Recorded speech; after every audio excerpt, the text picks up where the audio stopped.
Hi, and welcome to Astrology, where you are now taking steps to becoming your rare, authentically mastered self using the language of the stars.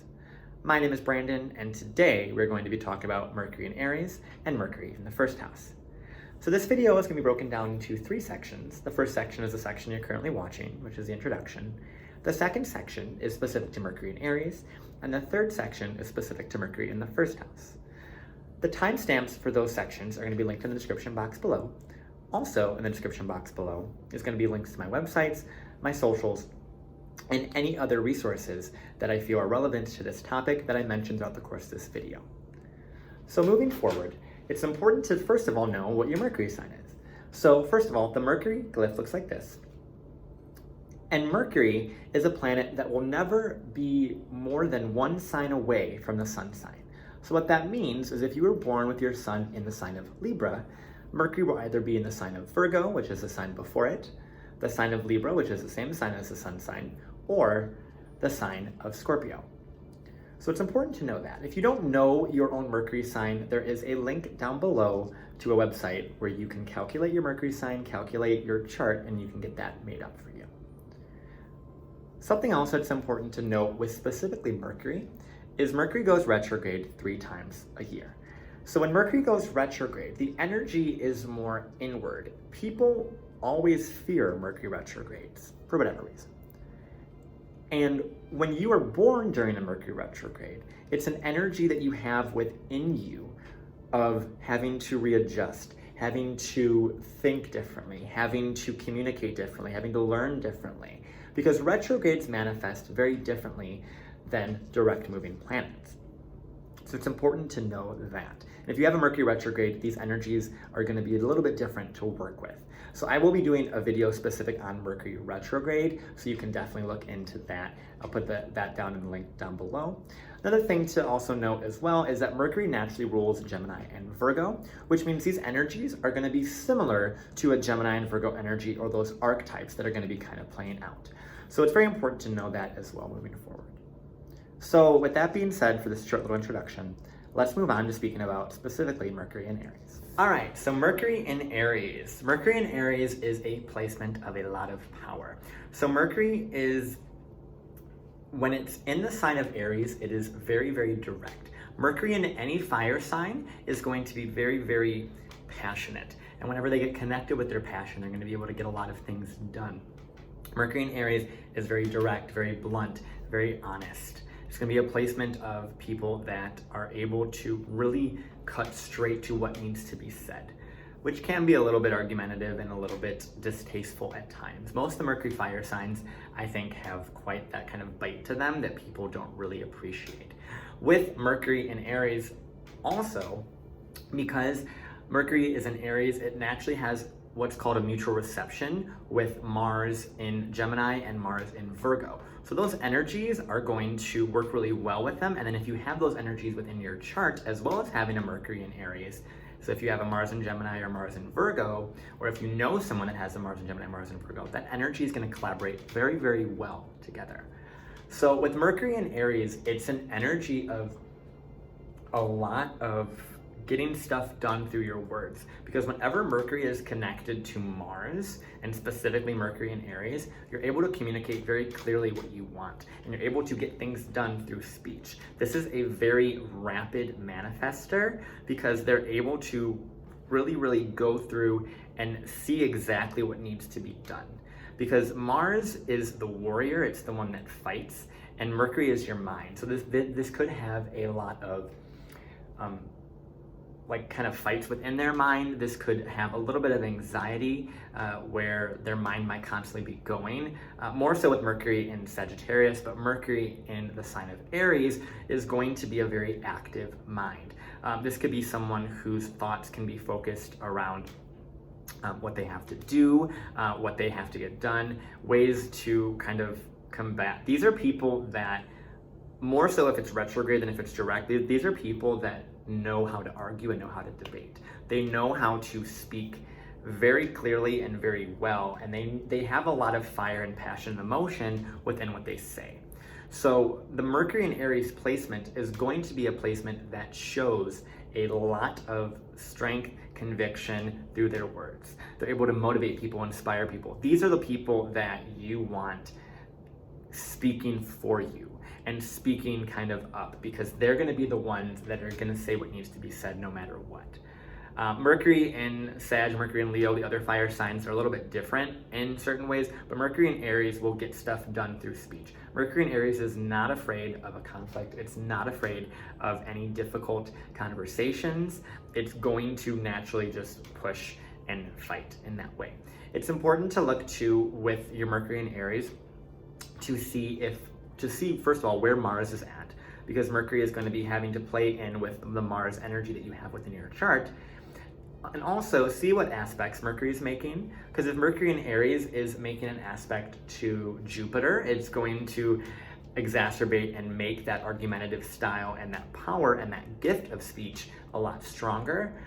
Whereas if it were to be aspected by Saturn, it would kind of mute that and ask you to control your speech and be a little bit more discerning on when you speak up and when you choose to argue or speak in that way and get stuff done. So Mercury in Aries is a very powerful placement. It shows a very, very strong mind, a very quick mind too, someone who's able to just really think of responses and know exactly what to say. They're very, very active. They need to stay active to keep their mind in that same energy. So physical fitness and physical exercise and physical activity is very important to them. They might need to, these are the people that might have some sort of anger reactions to things if they don't naturally let that energy out. Because this Mercury-Mars energy is going to kind of require you to get it out within your body, to get it out within your actions. It's going to let your mind has to let out through action and through your words. Mercury in Aries can also get, because Aries rules the head, it can do a lot of they can get very heated in this area. They could have a lot of communicative strength, which is really important. So it's important to look at that with Mercury in Aries, because Mercury in Aries has a lot of conviction to it, a lot of strength that other signs don't entirely have. Mercury in Aries, because it is the first sign, it can be a little naive in some things. People think that Mercury in Aries is like quote unquote a stupid sign. All Aries signs are stupid, but I don't agree with that. I think it takes time for those Aries placements to know when to act and when to move towards things, because Aries is the first sign, it's the leader, right? So having Mercury in Aries means you're leading something, you're leading a thought, you're leading a way of speech, you're leading a way of communicating. So it has a very powerful bend to it. Yes, maybe you're doing things a little bit preemptively and earlier than other people, and people view you as stupid, but you're not stupid, you're not at all. It's one of those things that you have a very quick mind where people might be on, page 5 and you're already on page 10 in that example. So Mercury in Aries is a very powerful placement to be able to get stuff done, inspire people, motivate people, push them forward. Yes, it can cause arguments. They need to have that sort of inspiring conversation. Yeah, it can cause that friction in conversation, especially if Mercury in Aries is aspected by Mars or making a harsh aspect to Saturn. There could be those lessons that are involved. So it's important to know also how Mercury plays out in your chart. So if you are a Gemini ascendant or a Virgo ascendant, or if you have heavy energies within either of those signs, Mercury placement is going to be very important. So it's also good to look at, like I said earlier, your Mars placement to see how this Mercury is kind of being played out. Because like I said, if you have Mercury in Aries and you have Mars in Gemini or Mars in Virgo, that would be a mutual reception, which would mean those energies are going to work very well together, and they're going to collaborate to kind of mitigate any difficult sort of ways that Mercury might function in Aries. So make sure you understand that. There's a lot of things to be said on this topic. Mercury in Aries is so powerful and so strong. A lot of leaders have this speech because Mercury Aries is the one that's willing to stand on its own, because Aries rules its own individuality and its own self. So these are people that are going to be leaders. Mercury and Aries, I feel, are very much the leadership energy, especially in their mind and their speech. Granted, like I said, this can all be into a little bit more detail, looking to see where Mercury sits in the house, as well as looking to see what aspects it has, where Mars sits, those sorts of things, just to see what needs to be communicated about, what sort of topics need to be communicated about, and what sort of energy you have. With Mercury in Aries also, there is an energy of combativeness with the siblings, if you have siblings, and also there is this this sort of active quality throughout your day-to-day life. So because Mercury rules your day-to-day life and it rules like what you do and the habits you keep, it's important for you to have a routine and to stick to that. Just like I said earlier, with Mercury and Aries needing to have a physical outlet for their mental energy, it doesn't have to be physical fitness or physical activity. It can be simply going and getting things done and feeling productive and feeling like you're being that right person. It doesn't have to always come through the voice and come through arguments or debates in that way. That's another thing too. Mercury in Aries can be a great debater, like absolutely, like someone that is very, very good at debating and speaking in that way and knowing how to combat. This would be a little bit better with Mercury in Aries kind of with Saturn, because if Mercury in Aries is with Jupiter, it's going to be pretty big and bold and might be a little bit too blunt and speak too much and might share a little bit too much of what it's supposed to. So it is important, like I said, to look to see what aspects Mercury has. But overall, Mercury in Aries is a powerful, I've said it so many times in this video, but it's a powerful placement where Mercury really is focused on the self, focused on what the self wants. And sometimes people don't like that. But at the end of the day, you're born alone, you're gonna die alone. And that's really, really sad to think of that sometimes. But Mercury in Aries people have and know that they are the only ones that they should be speaking for, that they can speak for. And that's the thing with any Aries placement. It's important to know that it's very central to you. Once again, all astrology is central to you, but Aries placements in specific are very focused on the self and on what you feel and your responses to things. So make sure you're allowing those thoughts to kind of ruminate and kind of think about them before you choose to act or impulsively speak.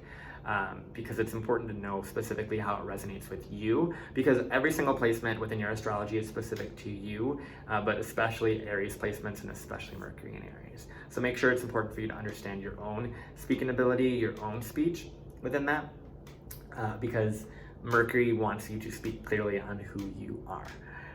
And sometimes people don't like that and it might be argumentative, but it's important for you to speak your truth with a Mercury in Aries placement. So make sure you speak that, make sure you understand that. And like I said, look to see where Gemini sits, Virgo sits, what aspects Mercury has, what aspects Mars has, those sorts of things to get a better idea of how this energy is playing out. If you're interested in a reading or anything with me, all that's linked down below in the description box. So that is Mercury in Aries. We're gonna move on to Mercury in the first house. Okay, so if you have Mercury in the first house, this video is for you. Mercury in the first house plays out very strongly and very boldly. Granted, it does obviously depend on the placement of Mercury, like the sign of Mercury, you know, the aspects that are being played out. But whenever there's a planet in the first house, it's very seen by people. It is integrated into how you go about what you want. So if you have Mercury in your first house, it's going to be part of your day-to-day process to figure out what you want. Mercury in the first house has an energy of really using their discernment and really speaking up what they want, how they want to get that. These are people that when they were young, they realized that they can speak and people will listen. And a lot of their identity and a lot of their life focuses around what they can say and who they are. And they have a lot of strength within this. Mercury in the first house is a very powerful placement for any sort of speaker. Obviously, you want to look to see what sign it's in and what aspects are being played out. But the thing is, with Mercury in the first house, it's part of your identity. It's part of how you get what you want, how you interact with the world. And Mercury is a very adaptable sign, adaptable planet. So it's going to allow you to very quickly adapt to what you want. That's why this placement is very powerful for any sort of speaker, because Mercury in the first house is yourself, right? First house is your identity, what you've been through, your life, your kind of the kind of leading of your life. And Mercury there because it's so adaptable, you're able to communicate to different people about what you've gone through in your life, which is why Mercury in the first house is so great. This could be a placement of someone that is specifically known for their speech. So Mercury in the first house can manifest as someone who's specifically a writer, or they would write an autobiography, or someone could write or they could write a biography about them, or some sort of documentary. People with Mercury in the first house, I feel, have a lot of energy around people communicating about them too, because Mercury, although it rules your mind, it also rules kind of like the people that talk about you and kind of where those things are kind of said. And with Mercury being in your first house, people know you and people speak about you. Granted, most first house planets are gonna manifest that way, but Mercury is one of those things where Mercury's naturally a trickster, and Mercury's naturally a planet of manipulation and all those sorts of things. It rules the mind. And when people have those placements in the first house, people can see you as very mercurial, which can be beneficial in the sense of the speaking part of it and the communicating part of it and the being able to really adapt within what you're doing and kind of adjust your day and adjust who you're talking to, which is great. But on the other hand, it can also make people see you as gossipy and make people see you as very like the negative forms of Mercury, which are like manipulative, gossipy, two-faced, those sorts of energies. So make sure you know and understand how that is.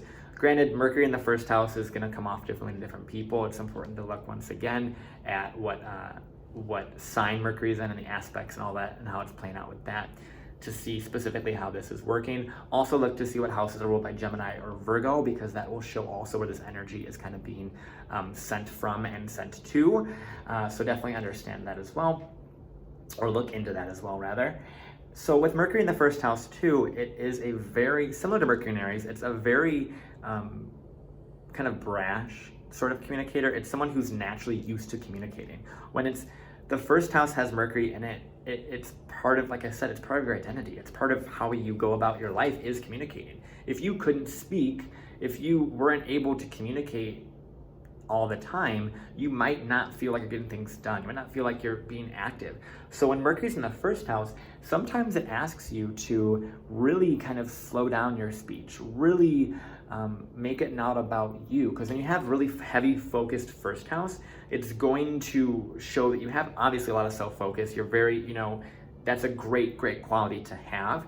But it's also important to know that you also need to pay attention to the other house, which is the seventh house, which is the house of others, the house of partnerships. So Mercury in Aries, as well as Mercury in the first house, can be more focused on themselves and more focused on what they want out of life and less focused on their partnerships, which can be beneficial for either way, but there are pros and cons to this. There are pros and cons to being so self-focused that you're over-speaking others or you're not taking other people's thoughts into account. So Mercury in the first house, because they have such a strong mind in that way, granted, once again, it depends on Mercury placements. Like if Mercury was in Pisces or Sagittarius in the first, it might not manifest the same way. But if Mercury was in like Aquarius or Virgo or Gemini in the first house, that would be someone who would be very intuitive and very able to speak very clearly and well. But if Mercury's in a different sign in the first house that isn't really supportive of other people, it might not be the best. It might not be the best sort of placement for the first house in that way, or at least for Mercury. And it's pointing you to look at your seventh house and look to see what sort of relationships and what sort of things you have going on there, because it is important for you to not just focus on yourself, but also focus on others in this life. Although yes, Mercury in the first house is very self-focused, it is important to balance that out with taking other people's thoughts into consideration, because Mercury in the first house, because you're used to communicating, you're used to having your mind functioning, and you're used to using those mercurial functions throughout the course of your day and your entire life and your identity. When someone else comes along and they have thoughts or they have opinions or they have things to say and you don't feel like it's relevant to you, you'll just dismiss it, or you'll overpower it, or you'll feel like you know better in that sense. So that there's kind of like a pompous energy with that too. It can manifest that way, but also it can definitely manifest, also like I said in Mercury and Aries, as a very strong leader, someone who communicates very, very well and is able to kind of pioneer a new sort of way of speech and a way of life through Mercury. Because Mercury also, although it does rule communication, it does rule like your day-to-day routine and your activities in that way and the work that you do. So Mercury requires you to be adaptable throughout your day-to-day. Be able to look to see specifically what information's coming at you and be able to adapt as those informations come at you. And that's a skill set with Mercury in the first house that has been developed. And it's also been developed specific to yourself and your own like survival. So it's important to know that that's kind of the energy you have. Mercury in the first house also is used to kind of taking in a lot of information, a lot of stimulation, which is amazing. Once again, it's important to know and discern that information because the Mercury is part of your identity. It's part of how you go about your day. So these people, it's very important, all Mercury placements, but these people especially, it's important to figure out what you need to relax and rest and take care of yourself to soothe yourself and soothe your mind. Because when you have a Mercury first house or Mercury Aries or like an active Mercury placement, it's gonna take a lot of energy. It's gonna take a lot of your day and a lot of your focus when Mercury is activated. Also, once again, I mentioned this in the introduction, but if you have Mercury retrograde, it's gonna manifest a little bit differently. Mercury retrograde in the first house is gonna be more introspective in the way that they communicate. Mercury retrograde in the first is an energy that needs to really take in a lot more and kind of slow down their speech a little bit and understand specifically how they communicate. Whenever you have a retrograde planet, it's requiring you to be more reflective and more aware of that energy. And when Mercury retrograde in the first house, you're gonna have this kind of confusing, sometimes to others, way of communicating, but you're still required to communicate, which is weird. You're still required to be that speaker and that very strong speaker, but when it's retrograde, it might not be something that you do as often. You might not communicate as often as a Mercury direct person in the first house. So definitely note that as well if you do have Mercury retrograde in the first, or if you know someone has Mercury retrograde in the first. And also, it's very important for you to communicate your goals, your ambitions, your things with Mercury in the first house, and be clear on that. Because once again, this is a really powerful placement for manifestation because it can create a lot of very self-focused things and help you direct and see what direction you're going in. Because that's the first house. The first house is like your life direction, your identity, yourself, your body in that way. Mercury in the first house too can be representative of twins, so you might be a twin or have a twin. There might have been a lot of communication around your life. These people might have spoken a different language growing up, and might have been around different cultures in that way, depending on how the things are placed. But it definitely can show a very active sort of life that's specific to Mercury. So if you have Mercury in the first house, this is going to be a running theme throughout your life is Mercury, and it's important for you to manifest those energies and work with those energies because those are the ones that help you go about and make those choices and make those actions to lead you to your next step in your own life. Thank you for watching. That was my Mercury in Aries and Mercury in first house video. Being in this energy of Mercury in Aries definitely is a little bit different for me, and I learned a lot throughout the course of this video, and I am very grateful for this video and for you today. If you are interested in any of my services or connect with me further, feel free to look down in the description box below. Once again, thank you, and I appreciate you, and I hope you have an amazing day. Stay blessed, stay grateful. Talk to you soon. Love you. Bye.